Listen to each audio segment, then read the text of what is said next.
Okay, thanks everybody for joining us. We're gonna go ahead and get started. I'm Catherine Bracy. I am the founder and executive director of the TechEquity Collaborative.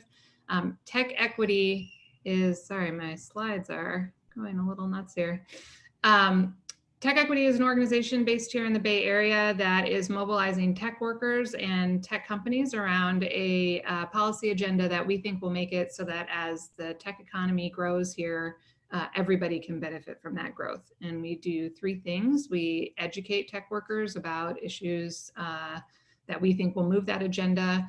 We participate in advocacy campaigns and give tech workers the opportunity to use their civic power to actually do the work to advance policy change. And we connect tech workers to the communities where they live and work. We work in two areas, housing and workforce and labor. These are obviously two areas that we think are most critical to making sure that as tech grows, more people can benefit from that economic growth.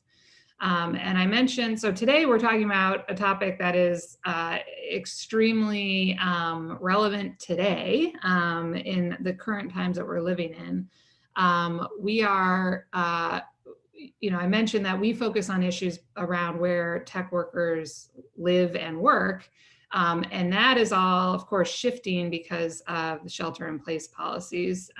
Many companies, as you know, have announced that they're moving to permanent or semi-permanent or some form thereof of work-from-home options for workers, so that those workers can be wherever they want to be in the world and still keep their jobs. What does that mean for everything from the tax base in cities like San Francisco, where tech has been so critical to the economy, to the housing crisis? What are the pros and cons of moving to a future where a lot of tech workers are no longer living and physically working in these massive urban centers in the Bay Area?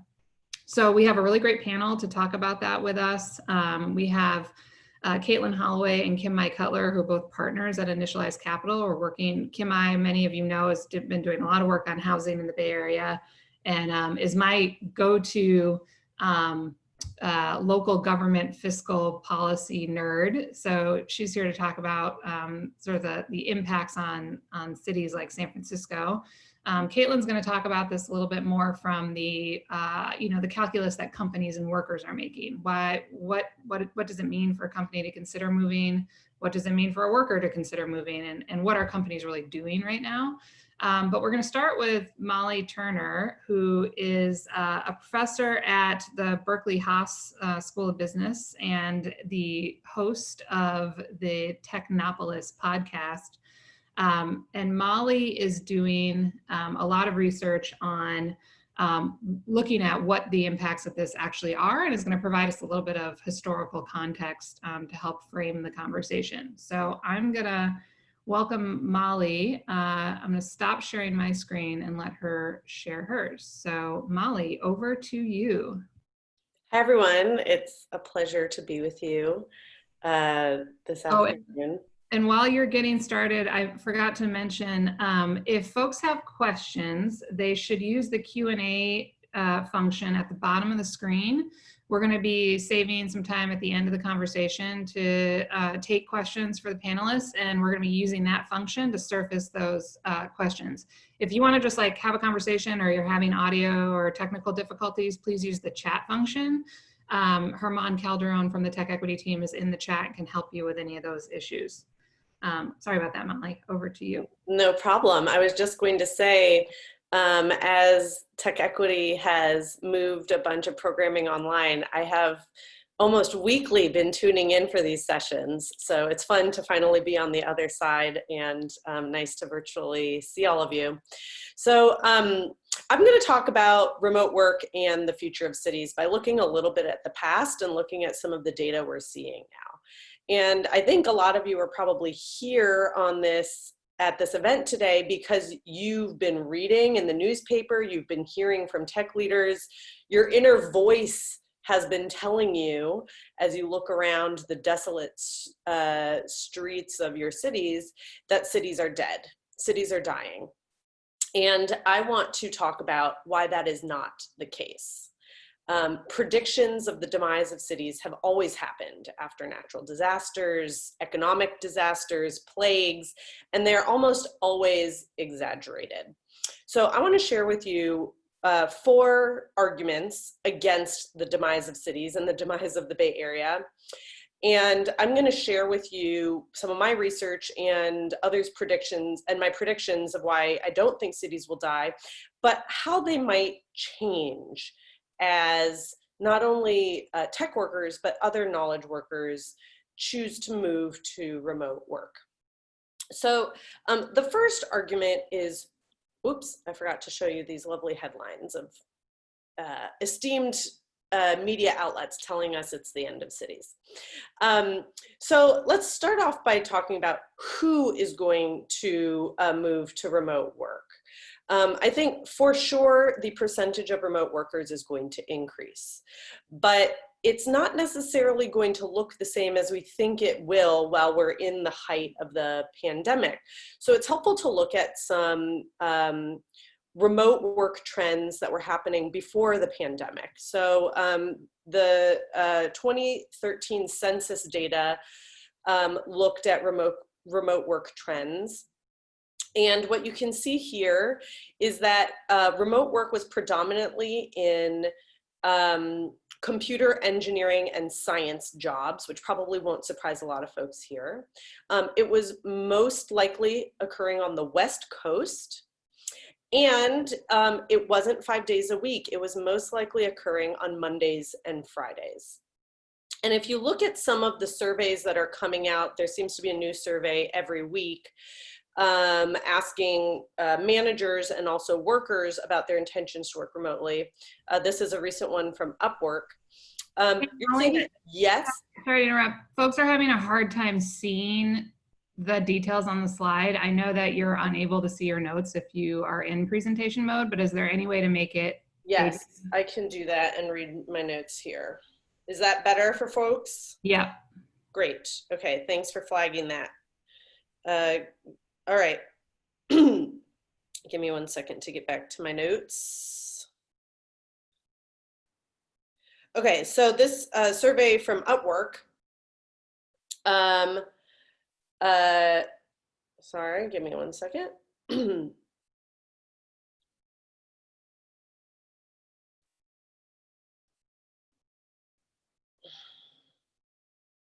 Okay, so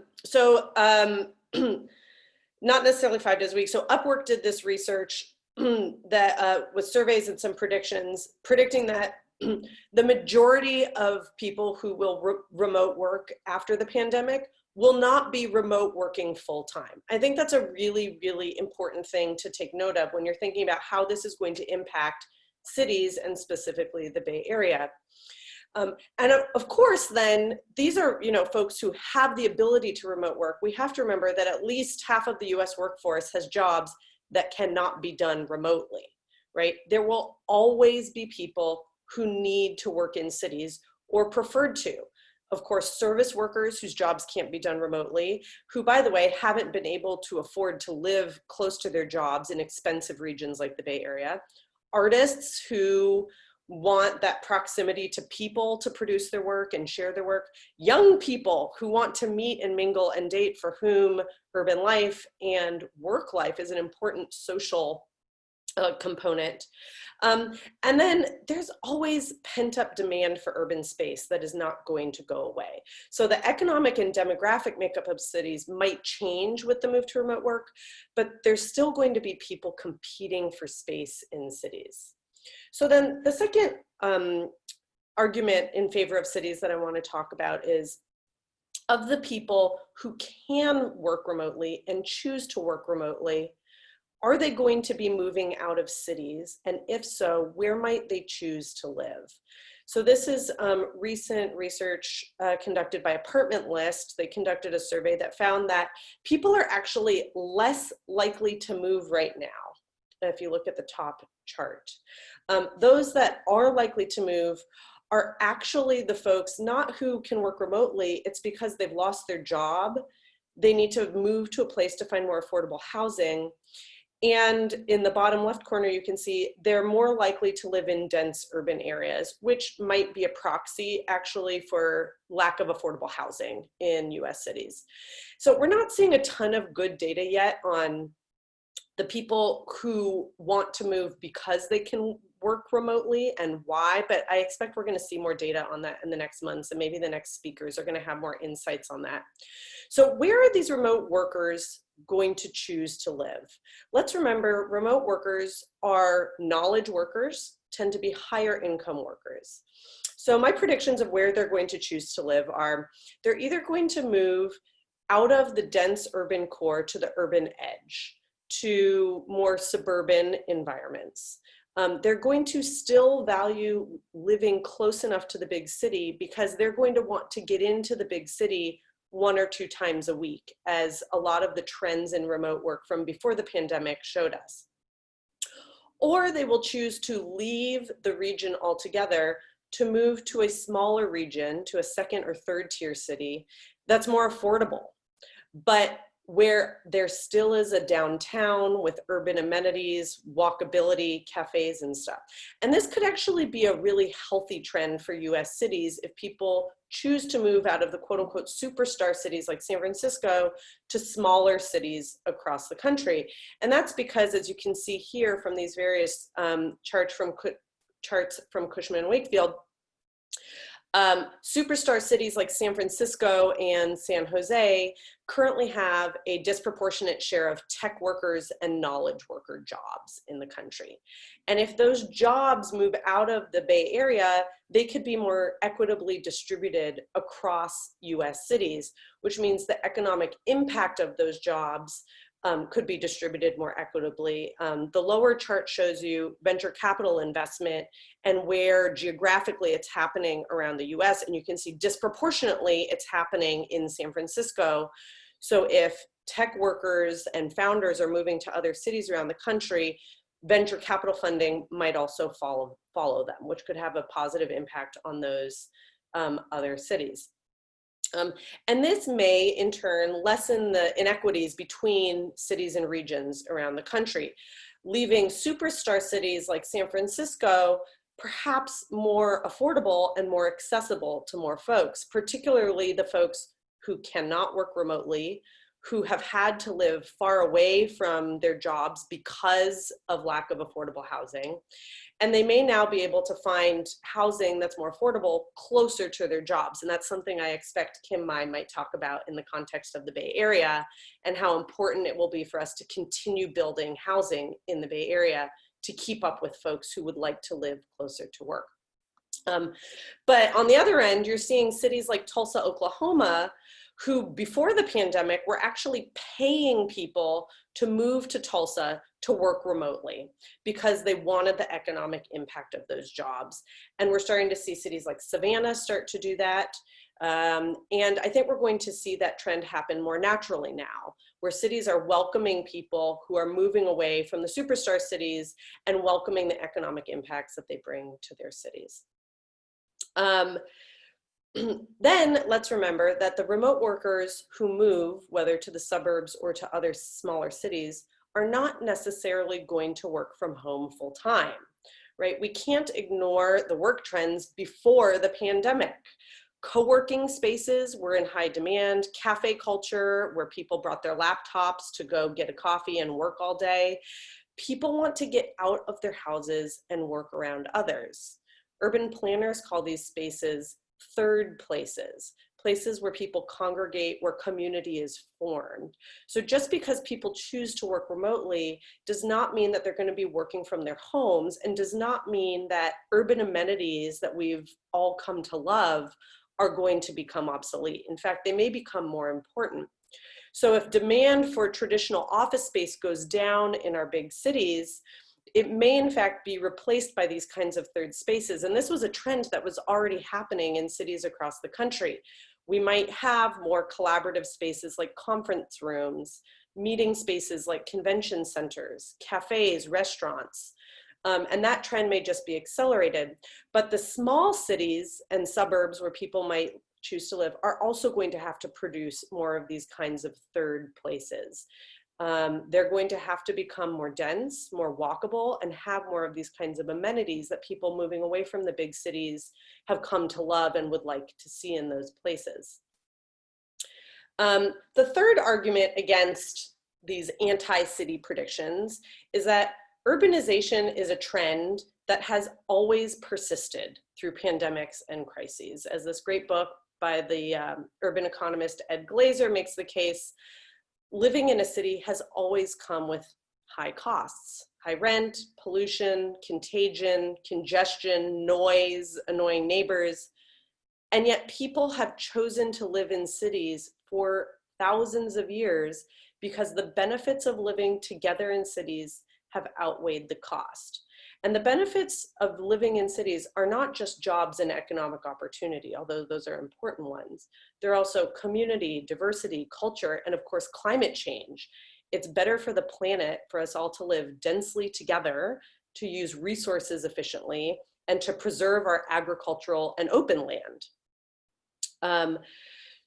The last reason that I have hope for our future cities is because since the dawn of telecommunications technology, people have been predicting the demise of cities. You can see here, however, from World Bank data, that US cities have continued to grow. The urban population of the United States has continued to grow from the 1960s. And you can, map whatever telecommunications technology you want onto this chart. The emergence of computers, the internet, smartphones, Zoom. And everyone predicted that cities would become obsolete when you could work from home or telecommute. The term telecommuting was actually coined in the 1970s. And in fact, the exact opposite has happened. Urbanization has grown exponentially, not just in the US, but around the world. And why is that?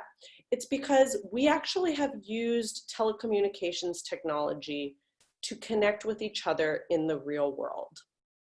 The Financial Times research from 2012 found that the most sent text in the world is "Where are you?" Technology has brought us closer together, not farther apart.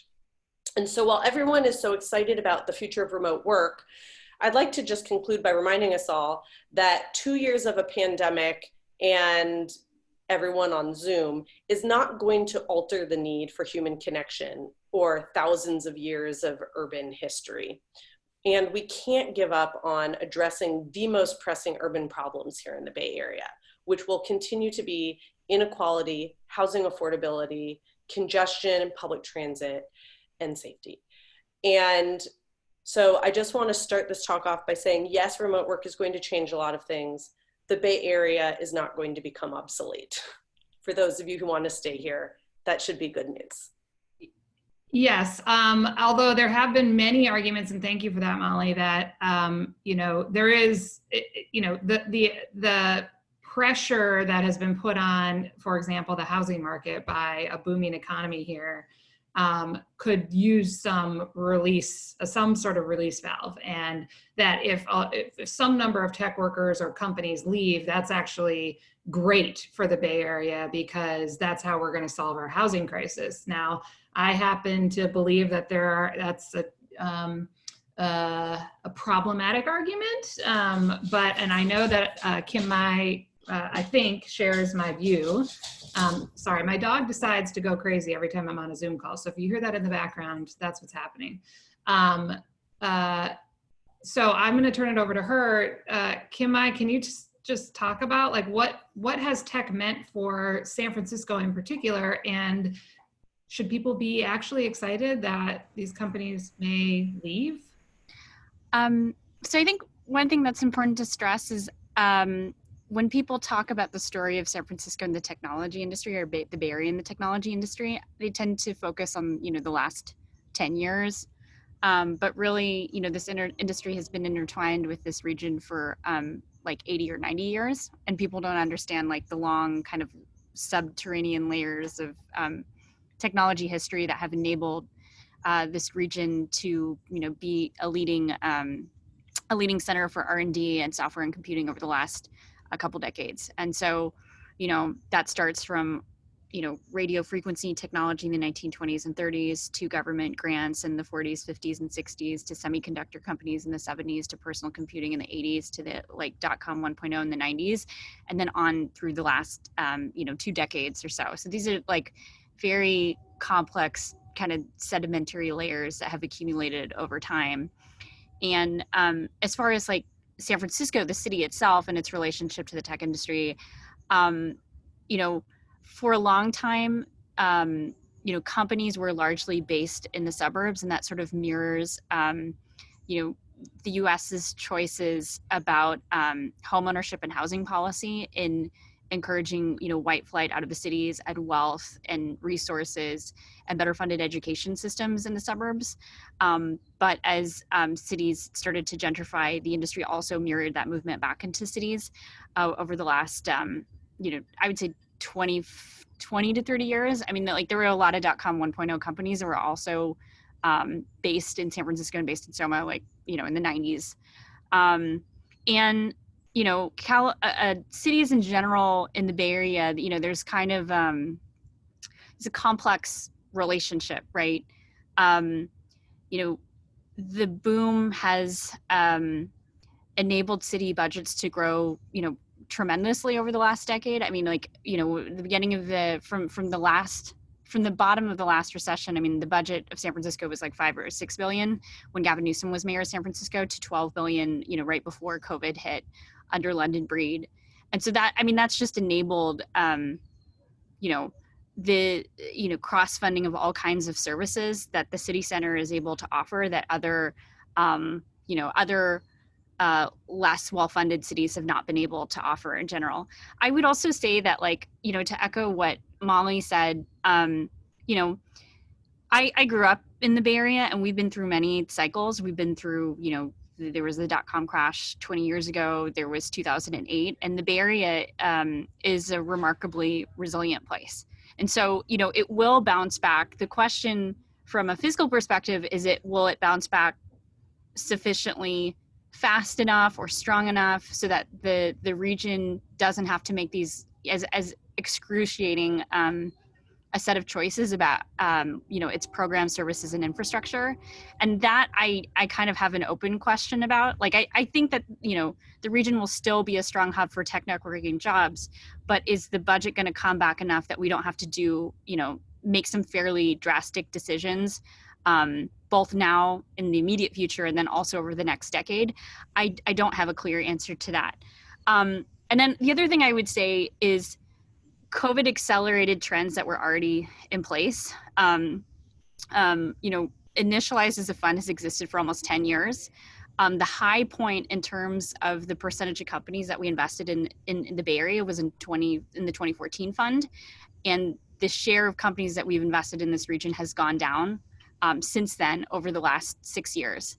As companies were making, for very early stage startups, the costs and the ability to recruit talent from the big well-funded companies became more and more challenging. So by February of this year, even before shelter in place, 20% of the companies that we were funding out of the most recent funds were already distributed. 20% of the founders were telling us their companies were already distributed and remote. And this is before the pandemic. So early stage founders were already making these choices, and now it's just accelerated that. And so we've, tried our best to share best practices about how to run remote teams.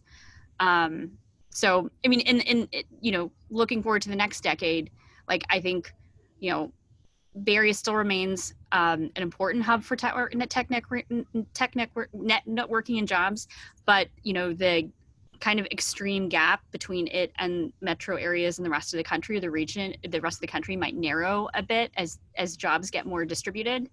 And while housing may not necessarily double, it's doubled in value the last couple of cycles, it will, appreciation might slow, it might stay stable, but it will still be really expensive, and housing affordability will still be an incredible challenge here.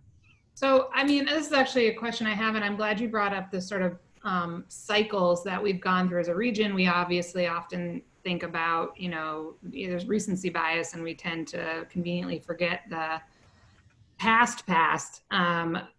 we will recover, right, at some point, and tech will boom again in the Bay Area. And the question, for folks who are just like, phew, now that tech's leaving, we don't have to worry about this housing crisis anymore. When tech comes back, we'll still, the folks who have been hardest hit by COVID and were already in a hole because the Bay Area was so expensive to live in, will not have fully recovered, Right. won't have addressed the housing crisis. No. And we're just going to boom again, and we'll be back in arguably a worse sort of place inequality-wise as we were before, because to the point that many of you have been making, a lot of these jobs, like service jobs, folks aren't as mobile. They're not going to go somewhere. They're not going to go to a third-tier city to be, a security officer or whatever, Right.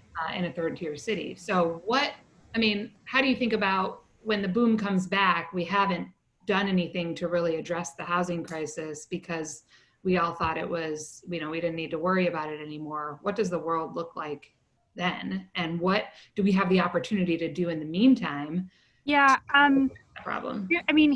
So at the bottom of the cycle, really the bottom of the cycle is very interesting in a sense, because, even a year or two before this happened, market rate housing developments weren't really moving forward because the cost, stuff was being built that had already been planned in place from 5 to 7 years ago. But new stuff was not moving forward because the land prices were so high and the construction costs were so high that it didn't make sense to build new market rate. So that was already happening before this. At the bottom of the cycle, there's a lot of interesting, at this point in the cycle, that the stuff that's happening right now is actually only affordable housing developments tend to move forward at this point in the cycle, because all the other market rate developers are kind of waiting for land prices to drop. And so from a nonprofit developer's perspective, a lot of them are just waiting, they're looking for opportunistic land deals where they can get, a piece of land for really cheap, really soon, and then to fund, income restricted, protected housing going forward. And so, in some sense, it's really good that San Francisco just passed a big affordable housing bond. I think I've lost my sense of time, but I think that was last year. I'm not sure. So I think that's positive. I think the political will for, housing supply in general is taking a back seat right now. And that's understandable because there are more immediate priorities. But that's definitely something, you want to be thinking about, in a year's time, once sort of the bleeding is stanched and, from an economic perspective here. Yeah. If you look at the graphs of when we were building housing and when that really dipped, out of the last recession, the number of housing units we were building per year, plummeted, and it never really recovered. And that's a big reason why we're in the housing crisis is as bad as it is now. We weren't able to really take the initiative then. And now we're suffering because of it. So anyway, my point is we still need to focus on that. There's still a housing crisis. We still need to focus on it, even if tech workers are leaving. But there's also, there's lots of other pieces to it. There's obviously eviction protections. There's helping people cover the rent. Those are all aspects of it. And that's, understandably what folks are focused on in right now. Katelin, I want to move to you now. So you're looking at this more from the logistics of companies and how they're thinking about this decision. What is the calculus that a company is making, and how are they deciding how to do this? What does is it more of a hybrid? What are the nuances here that we're talking about? Are we going to see offices close? Are they going to be smaller? And how are workers thinking about this decision? Absolutely. First of all, thank you for having me. And I think by way of background, it would be helpful to share a little bit about kind of where I have been prior to coming to Initialized. So I'm the new kid on the block at Initialized. I'm the newest partner, but I've been working in tech for the last decade in a people and culture executive role. So really thinking about the holistic employee experience from, of course, recruiting through talent development and all of the things that entails and workplace, what it really means to show up, how we engage our employees, and how we think about developing their careers over time. And so more than that, I have been a local resident of San Francisco for the last 20 years. I'm a proud renter with rent control, and that's the only reason I'm still here. Because of that. So just to give a little bit of context on me and my position, I think about this a lot. This is a very all-consuming thing for me, both in that now that I'm at Initialized, I'm helping coach our 300 plus founders think about how they want to take advantage of this opportunity to reimagine their own workplaces, what that really looks like, what that really means, the implications and trade-offs that need to happen from an employer perspective and an employee perspective. And I'm going to echo the sentiment that Kim shared around this is really just kind of doubling down on the trends that we were already seeing. So yes, we were forced into this overnight, fairly unwittingly with the pandemic, but it really has only amplified things that were already in place. So this move for the large tech companies that have come out and said we're forever remote. Those plans have been in place for many, many months and years in some cases, and this was just the opportunity to kind of pull the trigger and make it seem like a real benefit or an aha moment. But they've been plotting and planning this for years. And so from what it means from a not, FANG company, what it means for the majority of tech companies that aren't in that mega unicorn status, it really means a lot of communication. This is an ever evolving thing. Even it is week by week at this point of, we've been demoted to the bottom layer of the hierarchy of needs here. And we are worried at phase one, which is our physical safety. And as we start to think about reopening, it is a combination of physical safety and then psychological safety. And that really, really comes down to, when the shelter in place is lifted, when offices start opening again, when the world starts to come back online in a physical sense, this is when it becomes very, very challenging. Because when you have a city saying, you may not leave your home, please stay at home, it is mandated that you stay at home, it removes the choice from every individual. It removes the choice from the employer. But suddenly now, when that gate is lifted, it becomes an individual choice. It becomes the employer's choice, and it becomes the employee's choice. And that is where things get very, very complicated. Think about, for example, a lot of people that are still gainfully employed, that are, in a privileged position to be gainfully employed, but they are caregivers, whether they're caring for children or caring for a parent, or they're in a multi-generational home. Their risk assessment is going to just simply be very, very different than the risk assessment for, a young, single, healthy individual who is really only having to assess their own risk. And so as we think about rolling out these plans, it's not as simple as like, oh, hey, startup founder, where is your heart and your head? Are you comfortable? Did you survive through a distributed, work shelter in place scenario? This really is going to come down to some very serious and consistent points of communication over time. So what we're seeing are the development of pulse surveys, where on a weekly basis, people are dialing into their own risk assessment. Employers are dialing into their own risk assessments. There's huge conversations around liability and the employer risk, what you can and can't do from a HIPAA standpoint, what you can and can't do from, do you take temperatures at the door if you are going to reopen? And it really calls into question, I loved hearing everything that Molly had to say, because it affirmed kind of my own thinking around a lot of these considerations, because it is evolving literally daily. And so there's a huge responsibility from the employer perspective to make sure that people are being heard and being supported in their risk analysis. Yeah, it is, the calculus is way more complicated than it may seem on the surface. And, you mentioned folks who have kids at home may make different decisions than young people who don't have to worry about that, or people who are immune compromised or whatever. I wonder if there's some consideration, if we live in a hybrid, the offices aren't going to close for good. I don't think Facebook is ever going to go to 100% remote. There's always going to be some benefit to being close to the CEO and the executive team.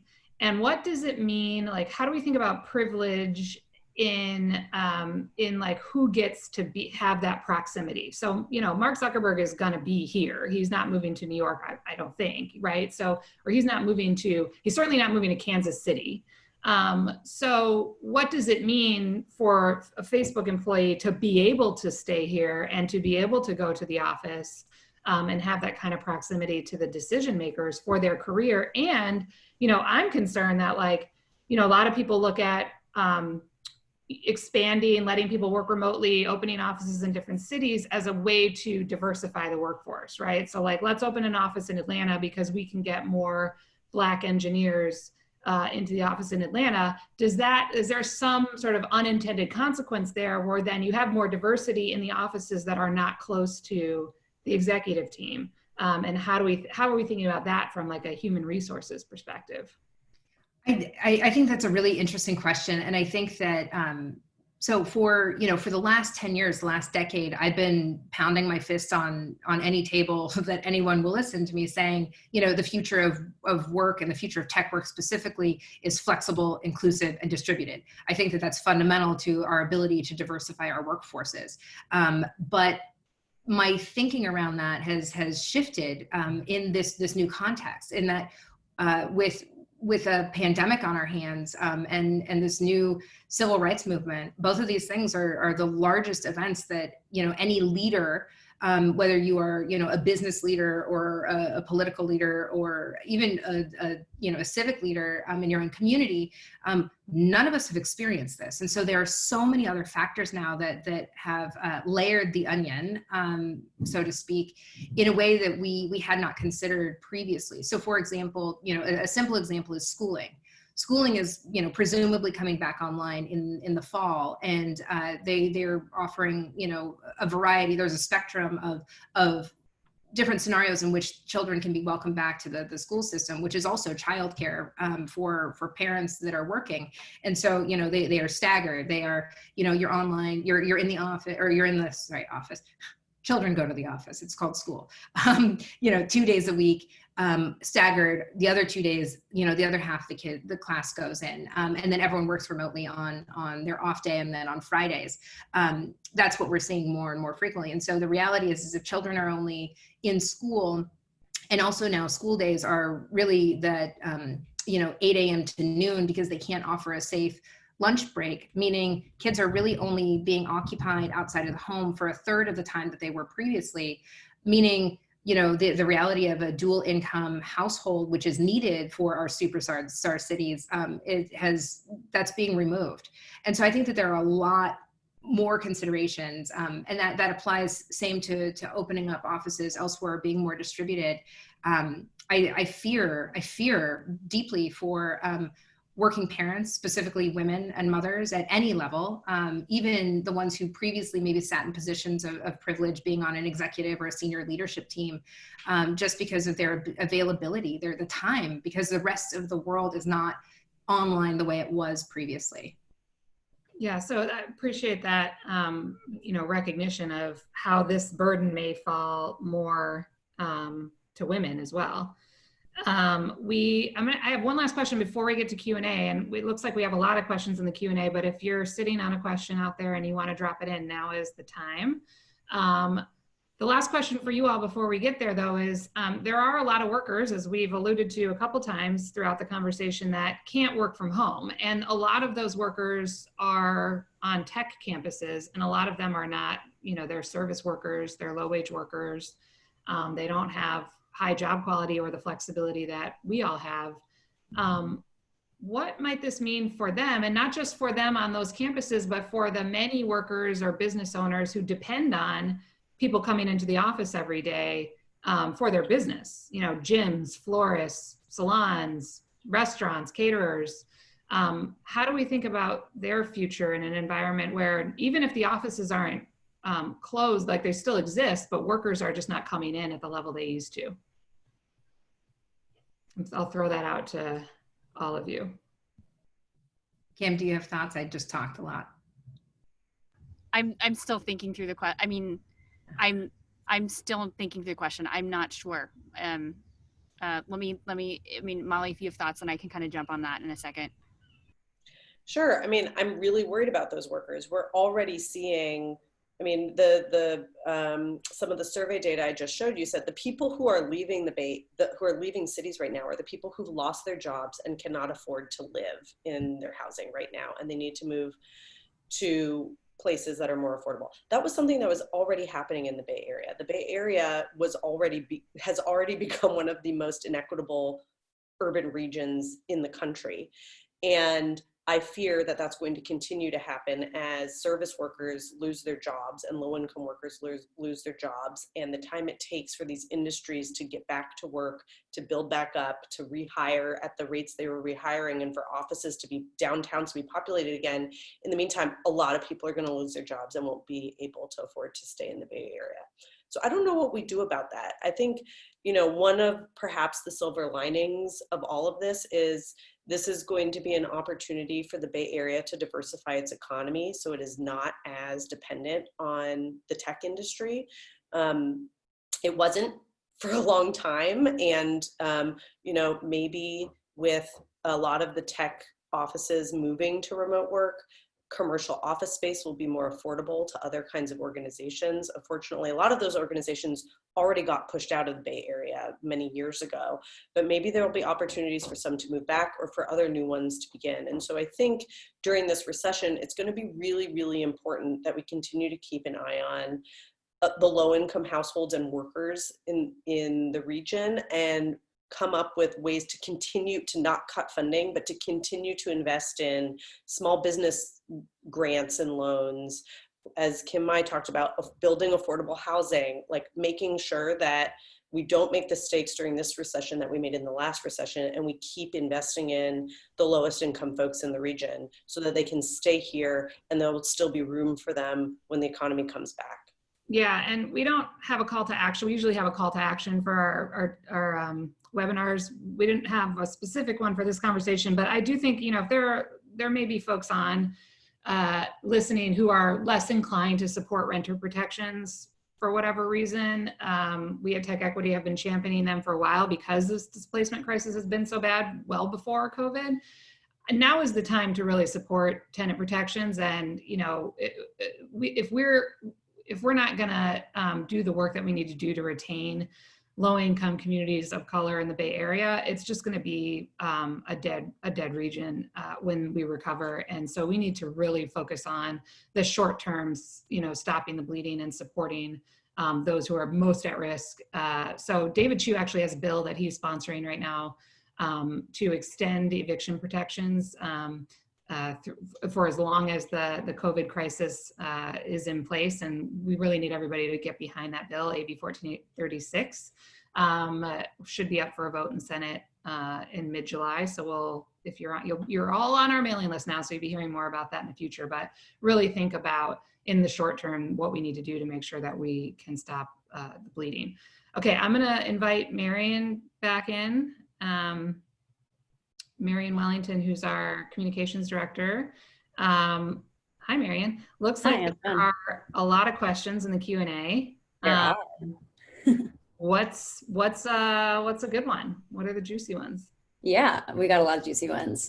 So a lot of folks have been asking about low-income workers of color. I know that we've just touched on this now, but I wanted to drill a little bit into the tech workers who are not seen as tech workers. So the maintenance workers, transportation workers, cafeteria workers. Are they involved in the Texodus, and what's going to happen to them?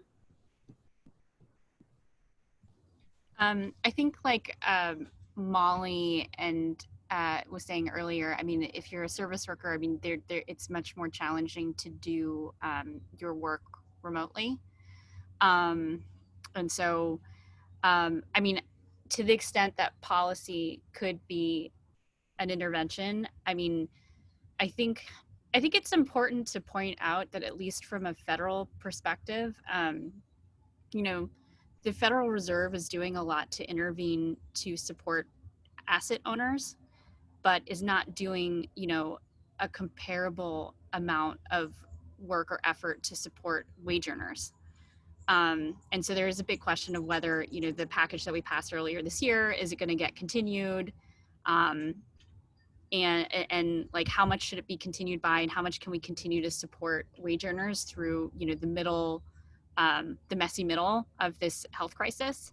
I think from a state and city perspective, given that the Republican Party has been so intransigent about supporting cities and states, it's really challenging for them from a budgetary perspective to be able to respond to this if they don't have support from the federal government.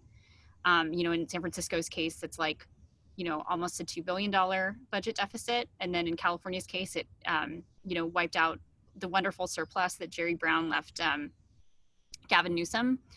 I think one thing that I've noticed, like in the last few weeks, but I've also heard from legislative aides that I think is worth drilling more into, is that California EDD is apparently failing from an execution perspective and an operations perspective. What is EDD? Unemployment claims.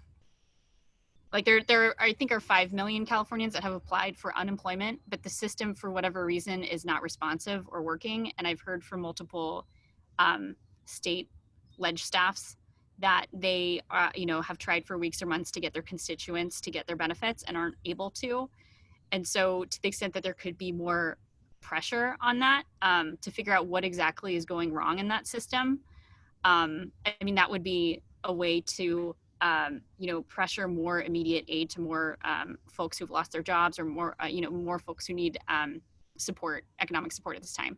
Yeah, David Chiu has been putting EDD on blast on Twitter, calling them out. So, I mean, it's a little, I mean, that's like his desperate, they're not responding to him. And so he needs to take to Twitter, which is a little alarming, but other staffs have been talking about it internally for weeks at this point.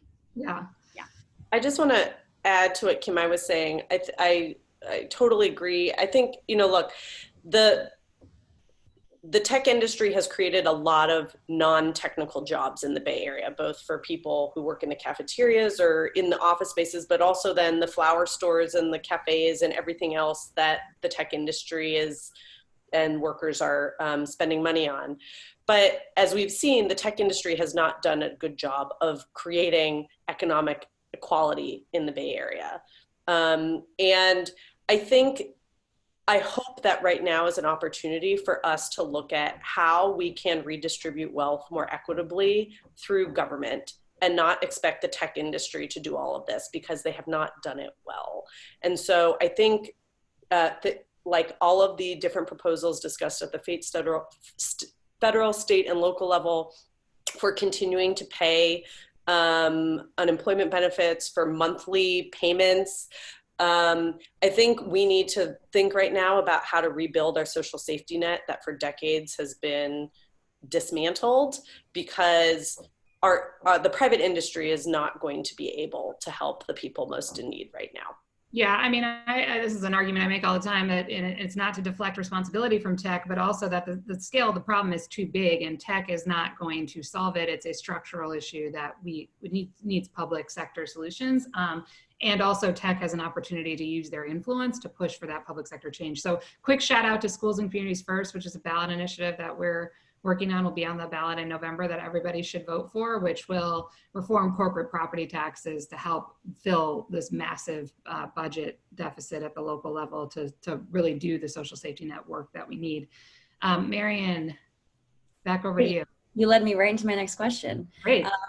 Speaking of Schools and Communities First on the state level, and some of the bills proposed or the measures proposed for the San Francisco election, someone in the chat was asking, or in the question was, how much of an effect will the upcoming November business taxes heading to the ballot, if passed, contribute to companies reducing either their SF office size, leaving SF altogether, or the Bay Area more broadly? Yeah, Kim, I'm going to throw that question to you, because I know we've talked about, you know, the level of sort of, I don't want to say punitive taxation that it feels like San Francisco has been throwing at the tech industry lately. And I'm curious, there's 3 business taxes that have made the San Francisco ballot for November. I'm curious what you think about them in terms of, like, you know, yes, we need to raise revenue, but is this going to undercut, is this going to be like a bridge too far and really undercut the effort to raise taxes by pushing business out of the city? I mean, it's like, how collaborative are the discussions, the negotiations? and how are they positioned. So, I mean, I think it would be foolish to think that taxes wouldn't be raised at all. Like they've gotten, I mean, they were raised in the last, California's like top income tax was raised in the last recession by Jerry Brown. And as if I'm interpreting this correctly, and I could be wrong, what I read from the gross receipts tax reform is that it would raise taxes on information technology businesses by something like 40% and then drop them by 50 to 75% for retail, small business, and food. And I think that's, as I understand, that's a collaborative discussion that's been going on for, I mean, several years at this point. I think that like the strongest motivator for companies to leave the city and the region is mostly, housing costs and what their employees want to do. And their ability to retain employees, especially as they get into the like kind of mid-career stage and have families and stuff. There's no housing stock here that's accessible to them. So it's primarily like housing space and large office plates to a secondary extent.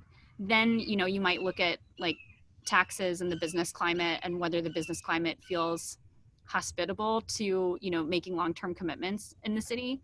I will say that the reason that people up until now have left is like, I can't recruit here. I can't recruit who I want because they can't afford to live here.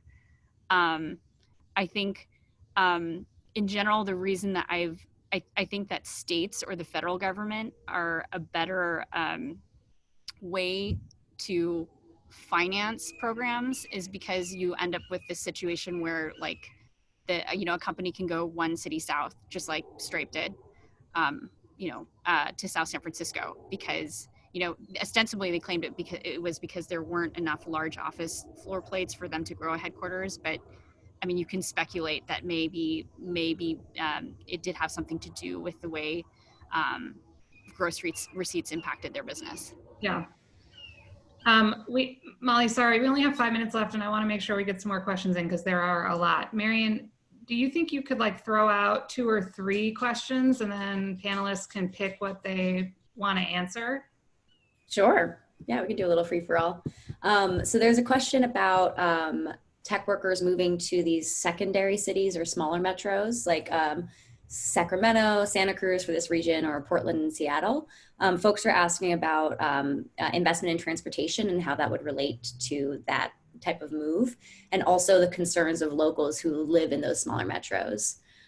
So that's one question group. Another is about the city amenities, Molly, that you talked about in your presentation. The city amenities, the reasons why people want to stay in cities. One question is about the difference between public versus private third spaces and what the implications are of having, public libraries versus coffee shops they have to pay to get into. And then also what the impact of the pandemic will have on those third spaces. Yeah, so Molly, can you tackle the one about the other cities and the impact that we'll see there? I also have this fear that like Kansas City, you don't know what don't be careful what you wish for. We're like ghost of Christmas future here in the Bay Area. Maybe speak to like those considerations, and then the transportation question, Kim, I don't know if you want to try and tackle that one. Go for it, Molly. Sure. So, as you know, for the past decade, I've been hosting delegations from all over the country and from all over the world of economic development officials and mayors who want to create a Silicon Valley version in their region. And I tell them the exact same thing you just said. Do you really want this? A tech industry comes with a lot of challenges, as we've seen here.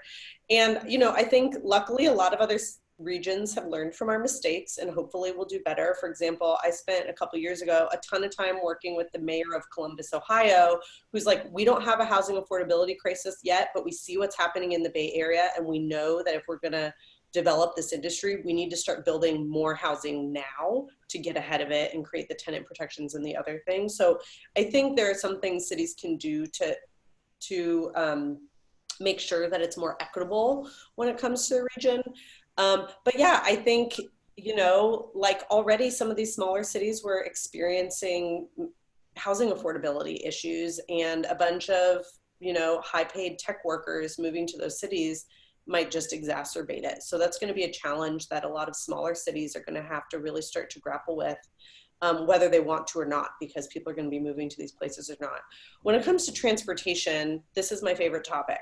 Autonomous vehicles are not going to solve this problem, particularly for the folks who leave the Central Bay Area to move to, I saw the question posed, I think, Sacramento and Santa Cruz. That's already happening, or even farther afield to more affordable parts of the region. They're still going to need to get into offices and get around the region on a weekly basis, and they cannot drive. Congestion will be untenable. People will not be able to work. Commute is an important part of affordability. So we are going to have to continue investing in our public transit infrastructure, not just to get into the downtowns, but to get around the region.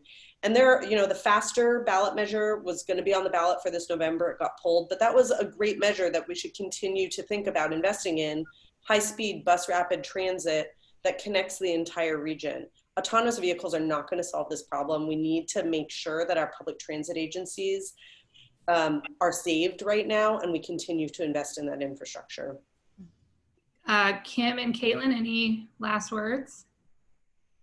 100% thumbs up to Molly's transportation suggestions. As like, I mean, if people, yeah, I mean, my main concern is this just pushes more of the pressure again to exurban sprawl and to people living farther apart, and then using more cars, basically. And so, you know, like, you know, we think we're at the beginning of this, like when everyone was sheltering in place and not going anywhere, emissions went down. But now what if we were bound to a situation where emissions are going to be greater than ever before because people are now living really far apart and not using public transit? Yeah, I'm ashamed to say, and one little data point here, but after being carless for 22 years, I bought a car this month. So I don't drive it that often, but I mean, if I'm doing it, other people are for sure. Totally. Okay, I want to thank you ladies for joining. This has been a fantastic conversation, and actually very proud that we were able to pull together an all-female panel to have this conversation. For all of you watching, we will be sending around a follow-up email that will include Molly's slides. I know there was a lot of information in there, so I just volunteered that we would share those, Molly, so I hope that's okay. And other information about the various policy initiatives we talked about, the David Chiu bill on eviction protections, and the Schools and Communities First corporate property tax reform ballot initiative that will be on the ballot in November. If you work in tech, we really hope that you will join TechEquity as a member. We are here representing your voice in these conversations, providing programming like this, but also bringing you into the room for these conversations around policy change that we really need to make sure that the tech industry is creating opportunity for everyone. So please join us. And we hope to see you at our next event, July 9th. We'll include information on that in the email as well. So thanks everybody for joining. Have a great rest of your day. All right, thank you. Thank you.